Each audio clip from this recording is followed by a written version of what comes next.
ठीक है, अगर वो लोग को कराना नहीं है तो अब ये रमजान का सीजन है ना, अब रोजा रहते हैं ना, फिर वो लोगों को भी मस्जिद कितने लोग रहते हैं, एक मस्जिद पे 1000 रहते, 500 रहते। अस्सलाम वालेकुम। IAD टुडे के खबरनामे में आपका खैर मकदम करते हैं। आइए बढ़ते हैं तफसीलात की तरफ। अगर आपने हमारे चैनल को सब्सक्राइब नहीं किया है तो आपको यहाँ सब्सक्राइब बटन दिख रहा है, उसे क्लिक करिए और सब्सक्राइब कीजिए और साथ ही साथ बेल आइकॉन को भी क्लिक करिएगा जिससे कि आपको ताज़ा अपडेट मिलते रहे। रियासत तेलंगाना के मौजूदा कोरोना वाले माहौल के सिलसिले में वजीर सेहत इटाला राजेंद्र ने आज तबसरा ऐसे पेश किया कि हुकूमत के ज़बरदस्त सख्ती बरतने के बावजूद भी रोज़ाना इन केसेस में कुछ ना कुछ इजाफा होता ही जा रहा है और आज 10 कोरोना पॉजिटिव केसेस हमारे माहौल में उभर कर सामने आए हैं, जिन्हें फौरी तिब्बी इमदाद में शामिल कर लिया गया है। आज डिस्चार्ज होने वालों की तादाद 34 बतलाई गई है और किसी के हलाक होने की कोई खबर नहीं दी गई है। अलबत्ता हालिया दिनों में 9 अजलाओं को ग्रीन जोन्स में जो शामिल किया गया था, उनमें आज मजीद 5 अजलाओं को भी शामिल करते हुए इनकी तादाद 15 तक कर दी गई है और इस तरह से अभी मौजूदा हालत में सारी रियासत तेलंगाना में सिर्फ 370 एक्टिव केसेस चल रहे हैं और ये तादाद दूसरी रियासतों के मुकाबले में अक़ल तरीन साबित हुई है।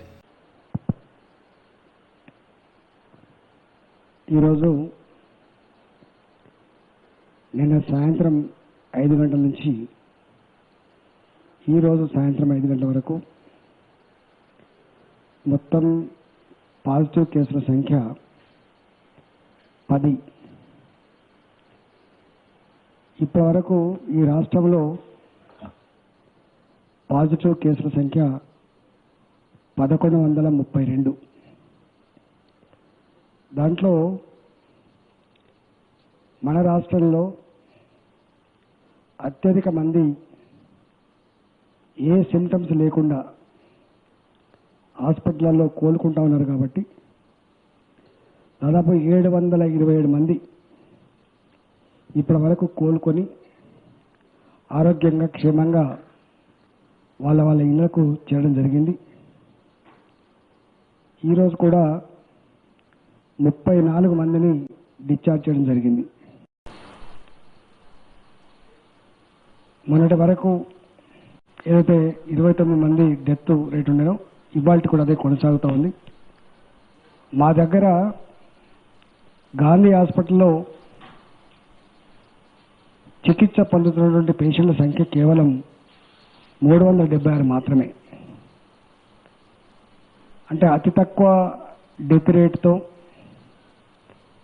తొందరగా కోలుకొని ఇళ్లకు పోయేటువంటి వాళ్ళ సంఖ్య తెలంగాణలో माह रमज़ान मुबारक का दूसरा जुमा भी आज तेलंगाना बिलखुसूस हैदराबाद में लॉकडाउन में गुजर गया। मक्का मस्जिद के बशमूल शहर की मुख्तलिफ मसाजिद में मुसल्लियों की महदूद तादाद ही ने नमाज अदा की। मजलिस की तरफ से दूसरे यौमुल क़ुरान के मौके पर मजलिस के मोतमद उमूमी और रुकन असम्बली अहमद पाशा कादरी और नायब शेखुल हदीस जामिया निज़ामिया मौलाना हाफिज़ अनवर अहमद ने सोशल मीडिया के ज़रिए खिताब किया। उन्होंने मुसलमानों पर जोर दिया कि वह रमज़ान मुबारक के दौरान इबादत व अस्कार में इजाफा करे और अल्लाह की खुशनुदी हासिल करे। अहमद पाशा कादरी ने कहा कि मौजूदा हालात में जबकि पूरी रियासत में लॉकडाउन है और कई अजला को रेड जोन करार दिया गया है, शहरियों की जिम्मेदारी है कि वो मुक़ीम सेहत के मौलाना रहनुमाया हिदायत पर अमल करें। उन्होंने मुखैर हजरात और साहिब सरबत लोगों से भी अपील की कि वो मुश्किल की इस घड़ी में अपने अपने रिश्तेदारों, पड़ोसियों और गरीब मुसलमानों की मदद करें, उनकी ज़रूरत की तकमील करें, क्योंकि ये हर एक की समाजी भी और अखलाक़ी भी जिम्मेदारी है। मौलाना हाफिज़ अनवर अहमद ने कहा कि रमज़ान में हर नेकी पर ज़्यादा अजर मिलता है, चुनांचे इससे फ़ायदा उठाते हुए मुसलमान खैर खैरात और गरीबों की मदद के लिए आगे आएँ और ज़्यादा से ज़्यादा अजर व सवाब हासिल करने की कोशिश करें। हज़रात, आज रमज़ान मुबारक के दूसरे जुमे में हम पहुंच चुके। पहला जो दहा था वो हमसे रुखसत हुआ, जिसको रहमत का दहा कहा जाता है। अब हम मग़फ़िरत के दहे में पहुंच चुके और आने वाला दहा दोज़ख से नजात का दहा है। बहरहाल सरकार आलम सल्लल्लाहु ताला अलैहि वसल्लम का इरशाद मुबारक है कि रजब अल्लाह का महीना है और शाबान मेरा महीना है। रजब अल्लाह का महीना है, शाबान मेरा महीना है और रमज़ान मेरी उम्मत का महीना है। और इस एतबार से तमाम महीनों में रमज़ान को ये फ़ौक़ियत या फ़जीलत हासिल है कि इस मुक़द्दस व मुबारक महीने में हर नेकी के अजर व सवाब में 70 दर्जे इजाफ़ा किया जाता है, क्योंकि अल्लाह ताला की रहमत का नुज़ूल होता है, हर बंदे की दुआ को कबूल करता है। इस मुक़द्दस महीने का एक एक लम्हा अल्लाह ताला के पास दुआ की कबूलियत का दर्जा रखता है। बहरहाल सरकार आलम सल्लल्लाहु अलैहि वसल्लम मुसलसिल शाबान से रोज़े रखा करते थे और रमज़ान और शाबान के बीच में 1 या 2 रोज़ों को छोड़ के फिर रमज़ान के रोज़े रखते थे। सहाबा किराम ने अर्ज़ किया, या रसूलुल्लाह सल्लल्लाहु अलैहि वसल्लम, ये बीच में तौक़ुफ़ की वजह? तो सरकार आलम सल्लल्लाहु अलैहि वसल्लम इरशाद फरमाते हैं कि ये तसव्वुर ना कर ले कि ये सिलसिला बिला रुकावट के रजब से शाबान से रमज़ान तक रहेगा, इसलिए इसमें वक्फ़ा दिया गया। बहरहाल इस मुक़द्दस महीने के एहतमाम के लिए हुज़ूर अकरम सल्लल्लाहु अलैहि वसल्लम काफ़ी अरसे से सहाबा किराम और आप रमज़ान का इंतज़ार फरमाते। आज भी उम्मत के वो लोग जो रमज़ान के इंतज़ार में रहते हैं, जिसका एहतमाम करते हैं, रोज़े रखते हैं, तरावी सुनते हैं, तिलावत कुरान करते हैं, समात कुरान से इस्तिफ़ादा करते हैं। आज भी अल्लाह के ऐसे बंदे हैं जो रजब का चाँद देख के रोज़ों का आगाज़ करते हैं और मुसलसिल रजब का महीना, शाबान का महीना, फिर रमज़ान का महीना, ईद के दिन एक रोज़ा छोड़ते हैं, ईद उल फितर का, उसके बाद शव्वाल के 7 रोज़े रखा करते हैं। हम ऐसे लोगों से भी वाक़िफ़ हैं। हमारे दौर में, हमारे मुल्क में, हमारे शहर में ऐसे अल्लाह के नेक बंदे हैं जो 3 महीने 7 दिन के रोज़े रखते हैं और ये इस तरीक़े से अपने औक़ात को गुजारते हैं। बहरहाल वो खुशनसीब है जो रजब और शाबान रमज़ान के बरकतों से इस्तिफ़ादा करते हैं। रियासती वज़ीर इंफॉर्मेशन टेक्नोलॉजी के.टी. रामाराव ने कहा कि तेलंगाना एक हरकियाती रियासत है और वो कोरोना वायरस के बाद सरमायाकारी का नया माहौल फराहम करेगी। वज़ीर मौसूफ मुख्तलिफ यूरोपीय ममालिक के सुफरा और सनतकारों पर मुश्तमिल यूरोपियन बिजनेस ग्रुप से वीडियो कॉन्फ्रेंस के जरिए खिताब कर रहे थे। के.टी. रामाराव ने कोरोना वायरस के बाद रियासत में सनतों की अहिया पर भी रोशनी डाली और बताया कि तेलंगाना ज़्यादा से ज़्यादा सरमायाकारी के लिए सनतकारों को राग़िब करेगा। उन्होंने यूरोपियन बिजनेस ग्रुप पर जोर दिया कि वो जल्द से जल्द सनतकारों और सरमायाकारों के साथ बातचीत का मौका फराहम करे। उन्होंने बताया कि तेलंगाना टेक्सटाइल, फार्मास्यूटिकल, डिफेंस और एरोस्पेस की सनतों के लिए इंतहाई मौजू मुकाम है। उन्होंने इस अमर से भी इत्तेफाक किया कि हिंदुस्तान में सरमायाकारी करने वालों को मुख्तलिफ मराहिल और दुश्वार कुन रास्तों से गुजरना पड़ता है, लेकिन तेलंगाना में हुकूमत तेज़ रफ्तारी के साथ तमाम तर सहूलियात एक ही छत के तले फराहम करने की कोशिश कर रही है। उन्होंने कहा कि हिंदुस्तान अलग है और हर रियासत का तरीक़ेकार अलग अलग है। गुज़िश्ता 5 साल के दौरान 13,000 फर्म्स और इदारों को बड़ी तेज़ रफ्तारी के साथ अपने इदारे कायम करने की इजाज़त दे दी गई है।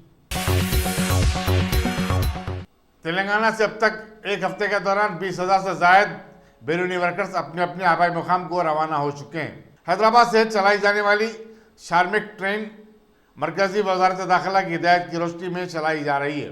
रेलवे के मुताबिक मुसाफिरीन के लिए मास्क का पहनना, समाजी फासले की बरकरारी और ट्रेन में साफ सफाई रखना लाजमी बताया गया है। मौके में पुलिस और जिले इंतजामिया के ताबन से हैदराबाद के जिन मकामात को अहम स्टेशन बनाया गया है उनमें लिंगमपल्ली, चिरड़ापल्ली, घटकेसर, बीबी नगर, मिर्चल और बुलारम रेलवे स्टेशन है। मैगेंट्स की खुसूसी ट्रेन इन्हीं स्टेशनों से रवाना होगी। ट्रेन के आगाज के मौके पर मुसाफिरीन को ग़िज़ा फराहम की जा रही है और उनकी मंजिल पर पहुंचने पर उनकी रियासत के हुक्काम उनका खैर मकदम करेंगे।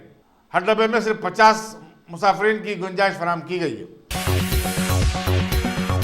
संगारेड्डी से कांग्रेस के रुकन असेंबली जग्गारेड्डी ने कोरोना वायरस के चलते लॉकडाउन के दौरान शराब की दुकानें खोलने रियासती हुकूमत के फैसले पर शदीद तनकीद की और कहा कि इससे गुज़िश्ता 50 दिन से रियासत में जो एहतियाती तदाबीर इख्तियार किए जा रहे थे उन सब पर पानी फिर गया है। एक प्रेस कॉन्फ्रेंस से खिताब करते हुए जगराटी ने कहा कि लॉकडाउन के निफाज पर अमल के लिए पुलिस को तैनात किया गया था और अब यही पुलिस को शराब की दुकानों पर लोगों की खतरें लगाने के काम पर लगा दिया गया है। उन्होंने कहा कि कई वाइन साहब की दुकानों पर समाजी फासले की बरकरारी के उसूलों की खुल्लम खुल्ला धज्जियां उड़ाई गई और पुलिस खामोश तमाशाई बनी रही। जगराटी ने कहा कि समाजी फासला अगर इतना अहम नहीं है तो फिर मसाजिद और मनादिर को इबादत के लिए खोल देना चाहिए। निकाल दिया, खाली लॉकडाउन बोल के पुकार दिया, मगर लॉकडाउन तो चल रहा ही नहीं। पूरे पब्लिक पूरा बाहर फिर रहा है। वाइन साहब खुला कर दिए, मोदी साहब केसीआर साहब दोनों बात रात को बात कर लिए, दिन में पूरा खुला कर दिए।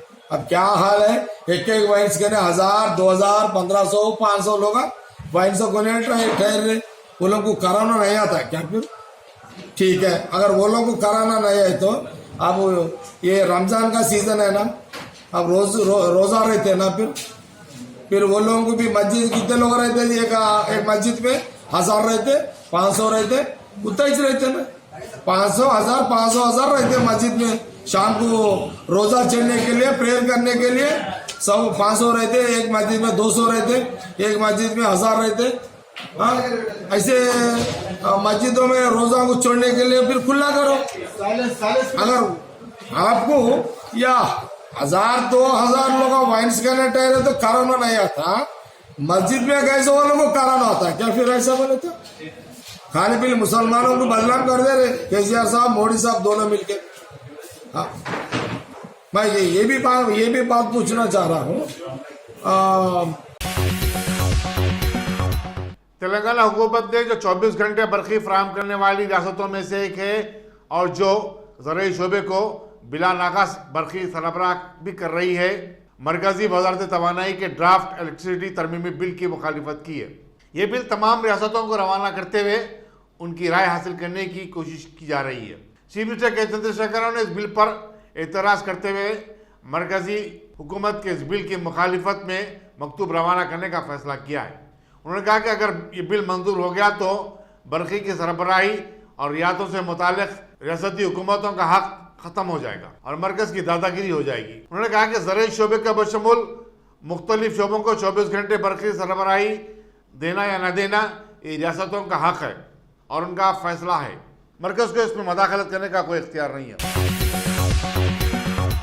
लॉकडाउन के आगाज से अब तक रचाकुंडा पुलिस ने लॉकडाउन की खिलाफ वर्जी के 1.5 लाख केसेस बुक किए और 7568 गाड़ियों को जब्त किया है। पुलिस ने इंतबाह दिया कि लॉकडाउन की खिलाफ वर्जी करने, 3 किलोमीटर फासले की हद को तोड़ने और या फिर लाजमी खिदमात के पासेस का बेजा इस्तेमाल करने पर सख्त कार्रवाई की जाएगी। रचाकुंडा पुलिस के मुताबिक जब्तशुदा गाड़ियों में 6328 टू व्हीलर्स, 218 थ्री व्हीलर्स और 782 फोर व्हीलर्स हैं। डिप्टी कमिश्नर पुलिस ट्रैफिक देविया चरण राव ने बताया कि पुलिस नौजवानों पर काफी नजर रखे हुए जो बिला जरूरत सड़कों पर घूमने बाइक और कारें लेकर निकल आते हैं। उन्होंने बताया कि लॉकडाउन के दौरान जुमला 1,57,068 केसेस कानून मोटर व्हीकल्स की मुख्तलिफ दफात के तहत लगाए गए। इनमें से 1,26,000 केसेस रचाकुंडा के 8 ट्रैफिक पुलिस स्टेशनों की तरफ से लगाए गए, जबकि माबाकी केसेस और नॉन पुलिस ने बुक किए हैं। रियासती वजीर एडमिनिस्ट्रेशन टी श्रीनिवास यादव ने आज गांधी हॉस्पिटल का दौरा किया और वहां कोरोना वायरस के मरीजों के इलाज और मुआवजे के इंतजाम का जायजा लिया। बाद उन्होंने डॉक्टरों और गांधी हॉस्पिटल के स्टाफ में 1000 PPE के सेट्स तकसीम किए। Superintendent Gandhi hospital doctor AS Rao और दूसरे भी इस मौके पर मौजूद थे। जिले निजामाबाद के अंदावाली मंडल में माइग्रेंट्स लेबर को ले जाने वाली ट्रक आज सुबह एक हादसे से दो चार हो गई। इसके नतीजे में एक शख्स हलाक और दीगर 5 अफराद जख्मी हो गए। बताया जाता है कि ये लोग हैदराबाद से नागपुर जा रहे थे। जिले सूर्यापेट के मंगोला मंडल में ट्रैफिक के एक हादसे में एक खातून समेत 2 अफराद हलाक और दीगर 2 शदीद तौर पर जख्मी हो गए। बताया जाता है कि हादसा आज सुबह 7 बजे के करीब उस वक्त पेश आया जब हैदराबाद से बापटला जाने वाली कार ने एक ट्रैक्टर को टक्कर दे दी। महिलुपिन का ताल्लुक बापटला से था और नाशों की शिनाख्त हनूज नहीं हो सकी। पुलिस ने मकाम वाक़ा पर पहुंचकर ज़ाब्ते की कार्रवाई की और नाशों को पोस्टमार्टम के लिए रवाना कर दिया। आंध्र प्रदेश में गुज़श्ता 24 घंटों के दौरान कोविड-19 से 3 नई अमवात हुई हैं। इस तरह रियासत में मरने वालों की तादाद अब 41 हो गई है। सरकारी ज़राए के मुताबिक कोरोना वायरस के 54 नए केसेस भी हुए हैं, जिससे पूरी रियासत में उसके मरीजों की तादाद अब 1887 तक जा पहुंची है। जिन 54 अफराद में कोरोना वायरस पाया गया उनमें से 26 गुजरात से और एक शख्स कर्नाटक से वापस हुआ था। ताज़ा 3 अमवात जो हुई हैं उनमें से 2 का ताल्लुक कर्नूल से है, जबकि 1 का ताल्लुक विशाखापट्टनम से है। साउथ सेंट्रल रेलवे के नांदेड़ डिवीजन में एक मालगाड़ी के रौंद दिए जाने के नतीजे में पटरियों पर महुए खाब कम से कम 16 माइग्रेंट्स लेबर्स हलाक हो गए। बताया जाता है कि मजदूर अपने आबा मुकाम को जाने के लिए पैदल ही निकल पड़े थे और थक चूर कर पटरियों पर लेट गए थे। इन मजदूरों का ताल्लुक मध्य प्रदेश से है, जो जालना की एक कंपनी में काम करते थे। इसी दौरान मध्य प्रदेश के चीफ मिनिस्टर शिवराज चौहान ने महाराष्ट्र में ट्रेन के हादसे पर गहरे दुख का इजहार किया और उनके खानदानों के लिए फीकस 5 लाख रुपए के मुआवजे का ऐलान किया। जिले औरंगाबाद के करमाट स्टेशन के करीब यह हादसा पेश आया। उन्होंने बताया कि उन्होंने वजीर रेलवे पीयूष गोयल से इस सिलसिले में बातचीत भी की और हादसे की तहकीकात का मुतालबा किया है। शिवराज चौहान ने बताया कि रियासत के अहदेदारों की एक टीम को मुतासरीन की मदद के लिए औरंगाबाद रवाना किया जा रहा है। चीफ मिनिस्टर ने बताया कि वह महाराष्ट्र के चीफ मिनिस्टर उद्धव ठाकरे से भी राब्ता बनाए हुए हैं।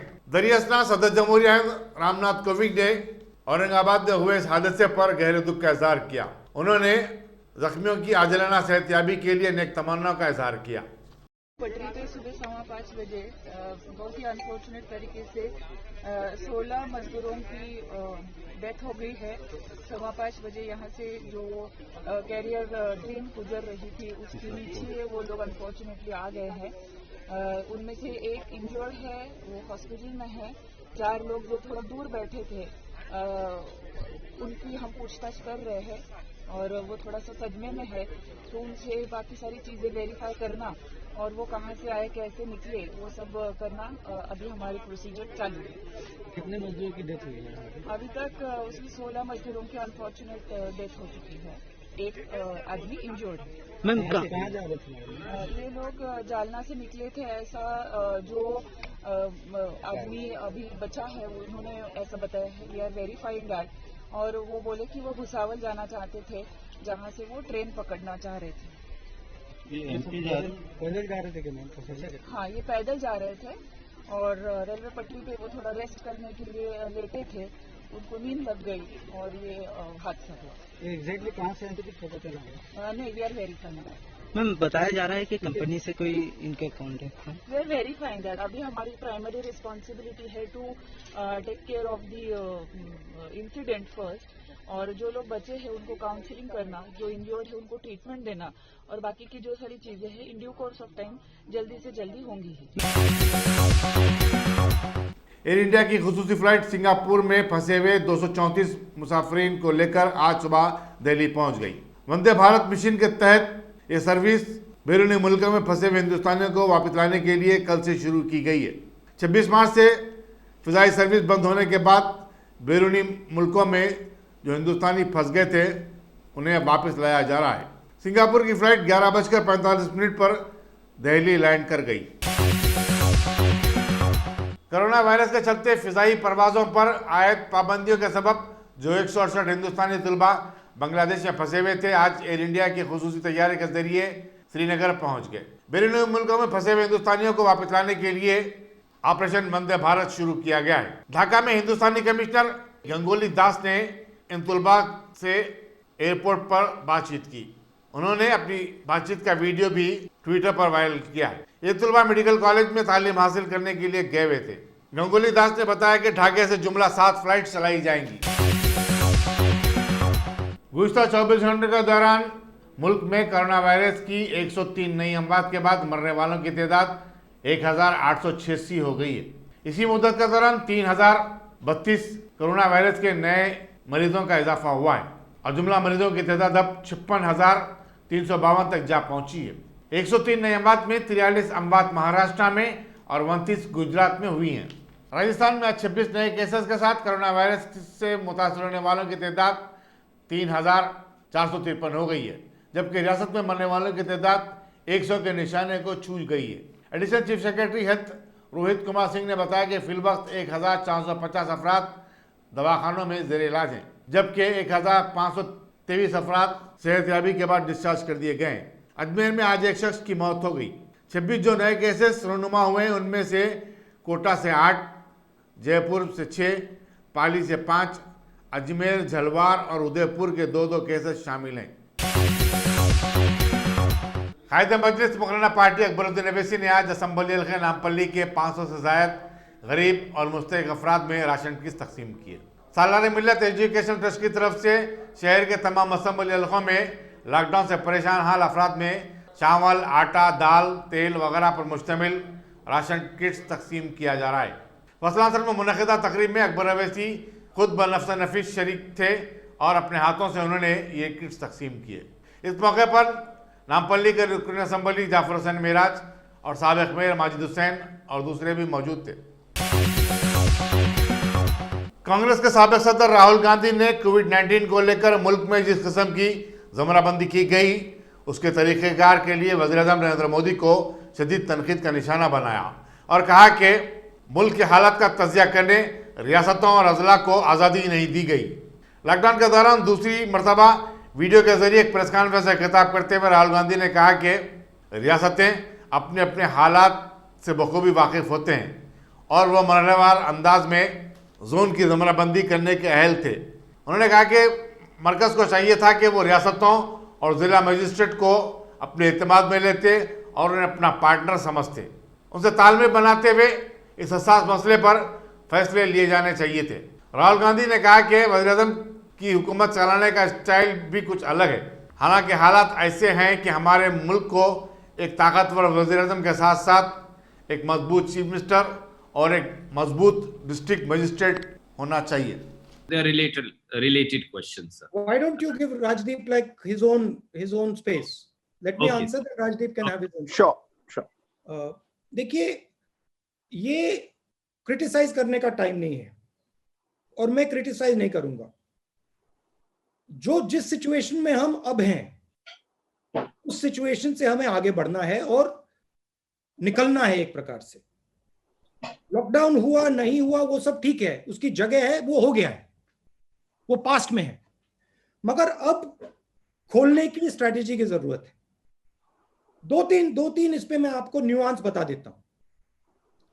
आप किसी भी बिजनेस वाले से पूछें तो वो आपको बताएंगे कि जो हमारी सप्लाई चेन है वो red, yellow and green, red, orange and green system के बीच में से निकलती है। तो रेड, ऑरेंज एंड ग्रीन का जो हेल्थ केयर वाला सिस्टम है और इकोनॉमिक जो सप्लाई चेन है उसमें क्लैश है। तो उनका कहना है कि ये दोनों चीजों को रिजॉल्व करने की जरूरत है। हमने पहले भी कहा कि पैसे की जरूरत आज है, माइग्रेंट्स को पैसा आज देना है, सपोर्ट आज देना है, गरीब लोगों को आज पैसा देना है, और जो स्मॉल एंड मीडियम इंडस्ट्रीज हैं उनको आज मदद करनी है, कल नहीं, परसों नहीं, आज। क्योंकि अगर हमने आज नहीं मदद की तो जो जॉब लॉसेस हो रही हैं वो सुनामी बन जाएंगी। तो उसको हमें उनको कॉन्फिडेंस देना है, उनको प्रोटेक्ट करना है। तो पहले सवाल का जवाब यह है कि एक स्ट्रेटेजी निकालनी है, तरीका निकालना है, रास्ता निकालना है, और उसमें कांग्रेस पार्टी मदद करने के लिए तैयार है। क्योंकि हमारे भी स्टेट्स हैं, हमारे पास भी काफी लोग हैं जो इन चीजों को समझते हैं, इकोनॉमिक्स को समझते हैं, और स्पिरिट यही है प्रेस कॉन्फ्रेंस का। आपका दूसरा सवाल, ये जो मेरे कॉन्वर्सेशंस हैं, देखिए नॉर्मली मैं काफी लोगों से बातचीत करता हूं नॉर्मल कोर्स में, और उनमें से काफी लोगों के जो कॉन्वर्सेशंस होते हैं काफी इंटरेस्टिंग होते हैं। तो मैंने सोचा कि एक झलक मैं उन कॉन्वर्सेशंस को हिंदुस्तान की जनता को, लोगों को, बाकी लोगों को भी दिखा दूं। वही बेसिक आइडिया था कि जो एक्सपर्ट से बातचीत हो रही है, जो मुझे सीखने को मिल रहा है, समझने को मिल रहा है, मैं थोड़ा सा वो दूसरे लोगों को भी दिखा दूं। बाकी उसके पीछे कोई स्ट्रैटेजी नहीं है। मगर ऐसी घटना में मुझे एक स्ट्रांग लीडर के बजाय बहुत सारे स्ट्रांग चीफ मिनिस्टर, एक स्ट्रांग प्राइम मिनिस्टर और बहुत सारे स्ट्रांग डीएम्स, बहुत सारे स्ट्रांग कलेक्टर्स चाहिए। मुझे चाहिए कि हम बीमारी को लोकल लेवल पे ही निपटा दें। हर लेवल पे बीमारी के सामने एक स्ट्रांग हिंदुस्तानी लीडर खड़ा हो, चाहे वो डीएम हो, चाहे वो किसान हो। मगर मैं उनकी स्टाइल है वो अलग है, वो ठीक है। मैं आपको छोटा सा उदाहरण देता हूं। ये जो जोन्स बने हैं, रेड, ऑरेंज, ग्रीन, ये नेशनल लेवल से बने हैं। ये जोन्स स्टेट लेवल पे बनने चाहिए। हमारे स्टेट के चीफ मिनिस्टर्स हमें कह रहे हैं कि नेशनल लेवल पे जो रेड जोन है वो एक्चुअली ग्रीन जोन है, और जो ग्रीन जोन है वो एक्चुअली रेड जोन है। तो इंफॉर्मेशन स्टेट लेवल लीडर्स के पास है। तो जरूरी है कि जो हमारे जोन्स बन रहे हैं, छोटा सा उदाहरण दिया है, जो हमारे जोन्स बन रहे हैं वो एक्चुअली डीएम और चीफ मिनिस्टर के बेसिस पे बनने चाहिए। डीएम के पास इंफॉर्मेशन है, चीफ मिनिस्टर के पास इंफॉर्मेशन है, दिल्ली में ये इंफॉर्मेशन नहीं है। छोटा सा उदाहरण दिया। कुलीन मजलिस इत्तेहादुल मुस्लिमीन के सुप्रीमो बैरिस्टर असदुद्दीन अवैसी की हिदायत पर हल्के कारवान के रुकन असम्बली कौसर मोहिउद्दीन ने आज लिंक रोड के करीब में वाक़े महबूब प्राइड पैलेस फंक्शन हॉल के कारोबारी मोहम्मद हमीद की जानिब से फ्राहम करदा बहुत सारे राशन किट्स ज़रूरतमंदों में तकसीम किए। इस मौके पर पार्टी के कई इलाकों के कॉरपोरेटर्स मोहम्मद नसीरुद्दीन, मोहम्मद यूसुफ, साबिक़ा कॉरपोरेटर समद वारसी के साथ साथ बहुत सारे पार्टी के हरकियाती कारकुन भी वहाँ पर मौजूद। इलाके जात में जनाब शेख हमीद साहब की जानिब से जो महबूब प्राइड, महबूब फंक्शन हॉल के, महबूब कन्वेंशन के जो ओनर है, उनकी जानिब से लगातार लॉकडाउन से लेकर आज की तारीख तक हर हफ्ते में कहीं ना कहीं इलाके जात के अंदर राशन किट्स डिस्ट्रीब्यूट किए जा रहे हैं।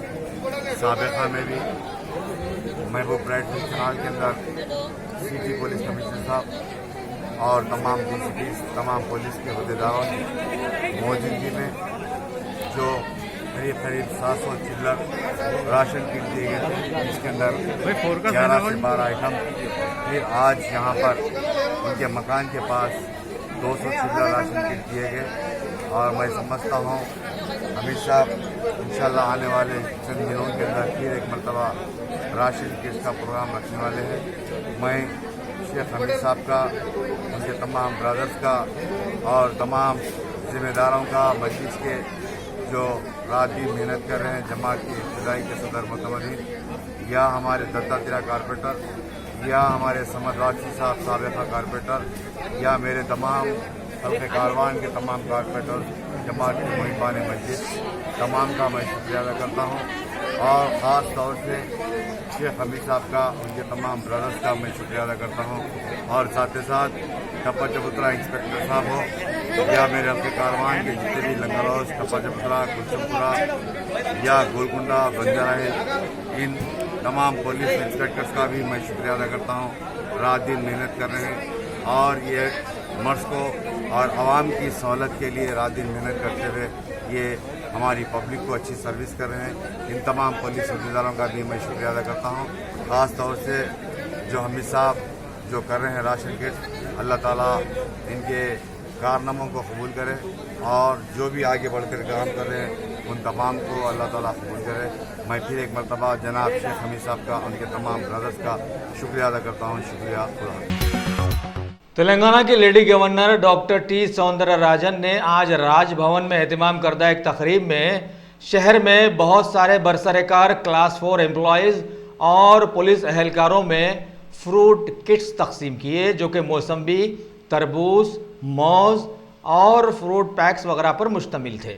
बतलाया गया है कि ये इमदाद शहर की एक NGO फ्रेंडली वेलफेयर सर्विसेज की जानिब से मुहैया की गई थी और रिटायर्ड जस्टिस ईश्वरैया की मौजूदगी में NGO के सदर हरि प्रसाद रेड्डी के साथ साथ दीगर ओहदेदार डॉक्टर विजय भास्कर गौड़, सुरेश गुप्ता, जुजुला श्रीनिवास गौड़, सायाना वगैरह ने वहां मौजूद रहकर इस कार्य खैर में हिस्सा लिया।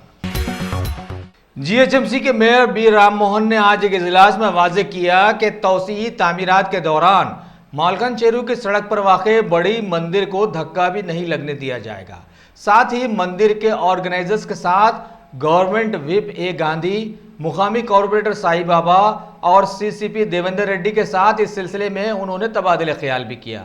बाद में राजेंद्र नगर हल्के में वाक़े अत्तापुर बापू घाट की लिंक रोड के तौसीबी कामों का इन्होंने जायजा भी लिया।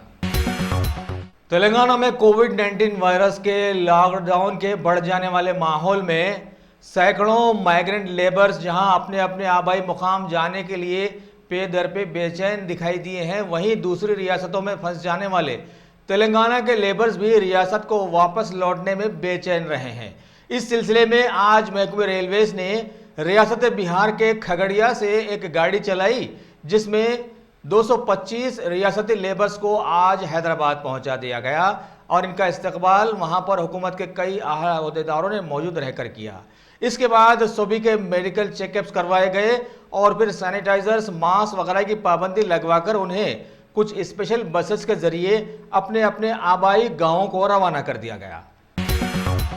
रियासत तेलंगाना के जिले संगारेड्डी के शोहरत याफ्ता कांग्रेसी MLA जग्गा रेड्डी ने आज अपनी एक प्रेस मीट में रियासती वजीर T श्रीनिवास यादव के कल के बयान को जहनी दिवालियापन करार दिया और बतलाया कि इनका ये कहना कि ये सियासत में अवाम की खिदमत करने के लिए आए हैं और लोग फौज में पैसा कमाने के लिए जाते हैं।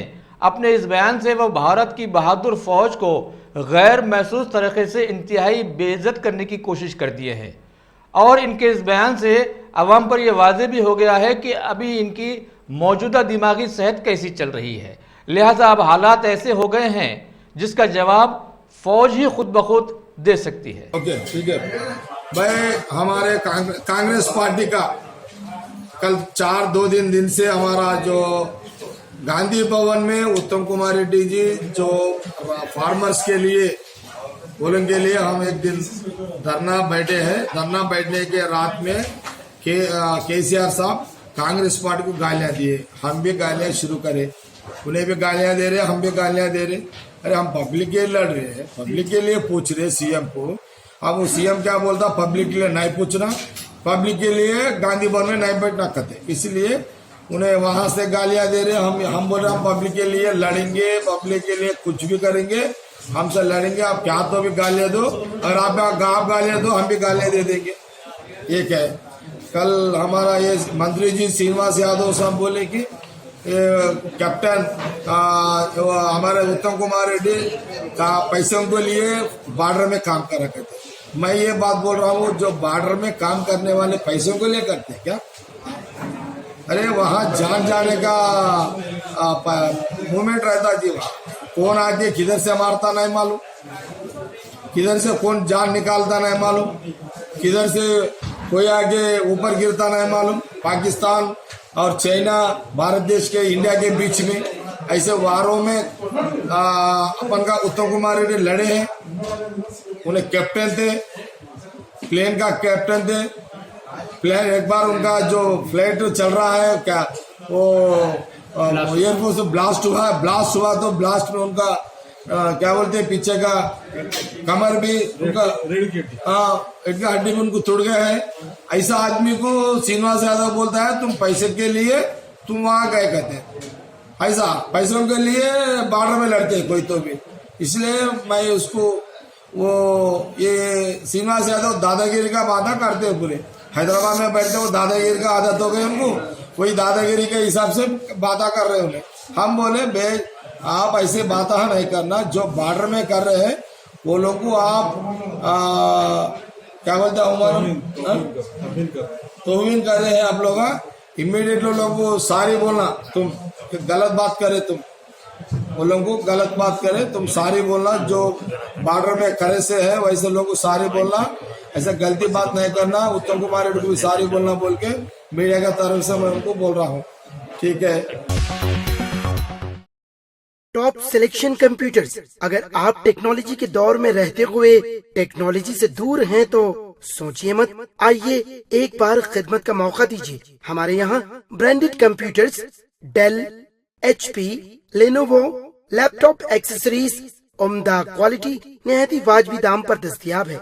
स्कूल, कॉलेज, कॉर्पोरेट, ऑफिस वगैरह में बल्क क्वांटिटी में सप्लाई की जाती है। इसके साथ साथ हमारे यहाँ माहिर टेक्नीशियंस की निगरानी में रिपेयर की सहूलत भी मौजूद है। अगर आप अपने घर, दुकान, सोसाइटी, स्कूल वगैरह को सेफ और क्राइम फ्री बनाना चाहते हो तो इंस्टॉल कीजिए CCTV कैमरा जो HD क्लियरिटी के साथ दस्तयाब है। गुज़िश्ता 10 साल से मुल्क भर में अपनी इन तमाम खिदमात को जारी रखते हुए आपके एतमाद को बरकरार रखने वाला नाम top selection computers, Vijayanagar colony beside Riyan hotel Hyderabad. Director Syed Rashid Ali. Phone 9849715954। Top selection.